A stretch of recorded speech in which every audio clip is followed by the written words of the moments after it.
In these delicate times that we are in as a nation, if you are a Nigerian youth, if you are a Nigerian, you can't sit down, fold your hands, and do nothing. You can't afford to do that.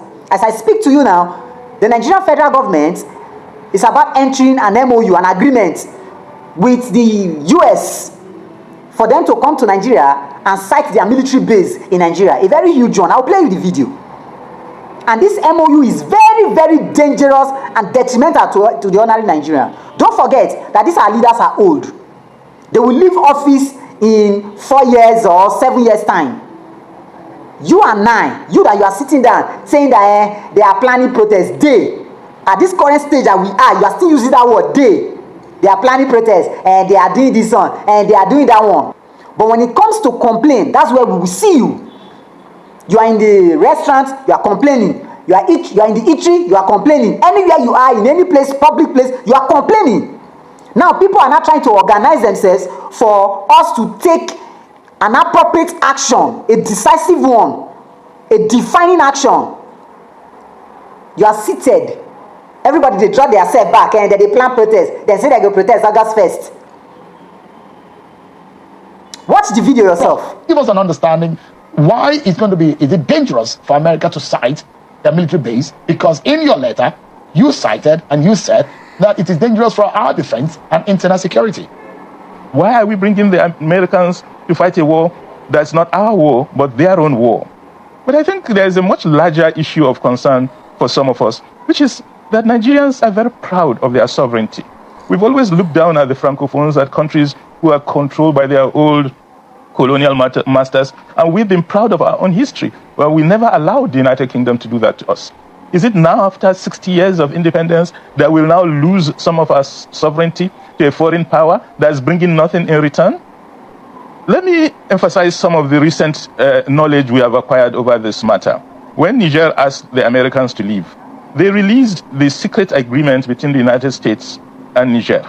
And in that agreement, it is stated in black and white, none of the foreign military boots coming to the ground would report to the Nigerian government, will be known to the Nigerian government. They will be taken straight from the airport to the base.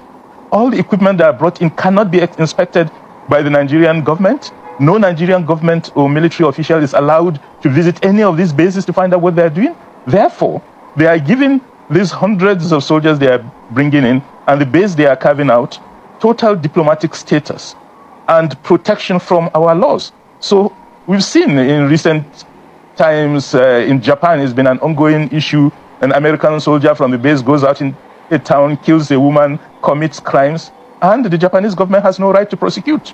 It has happened even recently in the United Kingdom when a woman from one of the bases hit and killed a cyclist. The British wanted to take the matter to court. The Americans said, you've signed a deal with us. Your law does not apply to our personnel. We can do whatever we want and get away with it because we have this agreement.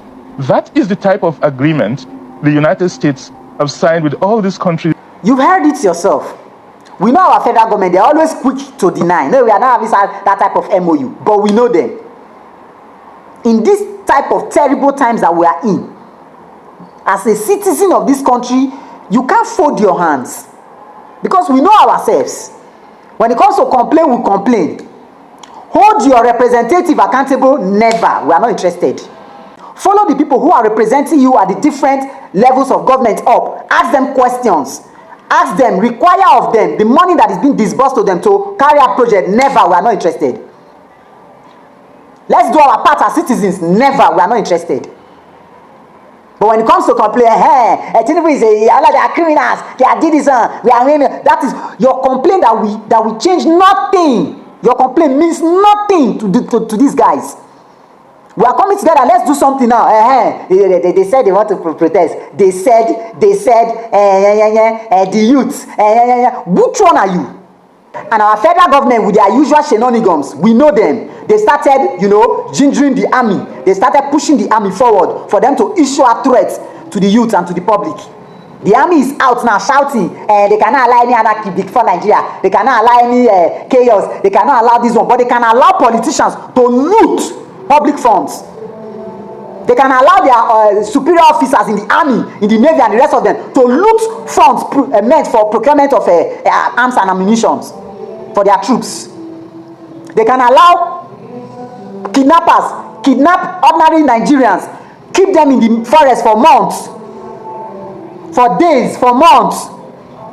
The army can allow their foot soldiers to mount the different checkpoints we have in our highways to be extorting money from ordinary Nigerians. They can allow manners of nonsense. They can allow our politicians loot public funds, use them to carry Olosho, spend public money, constituency project money on Olosho. But whenever the youth stand up to demand for a good country, they will not allow it. So if you're a Nigerian youth, you can't afford to sit and fold your hands and just be catching cruise on TikTok or on Facebook, on YouTube, looking for cruise videos that will make you laugh. After you are done searching for cruise videos that will divert your attention from the reality on ground, when another election comes, the mainstream political party will project another bad and evil for you. You either vote bad or evil. Because as I'm talking to you now, instead of us to plan as youths, instead of us to organize ourselves, politicians had already planned. They've already decided on who we take political offices and all like that. Let me just tell you, when the election comes, they will not present to you criminal and a fraudster. Anyone you choose to vote is the same problem. Right now, instead of you to think with your brain, we are there looking for cruise videos, looking for. And when reality dawns on you, you go back to the polling unit to vote between bad and evil. Anyone that emerge, suffer continues. Then you continue with your blame game. If you are not serious, wait at the tell on us, so una go chichichi, una go chochochon. Like this, we know they pray. I no fit fool una.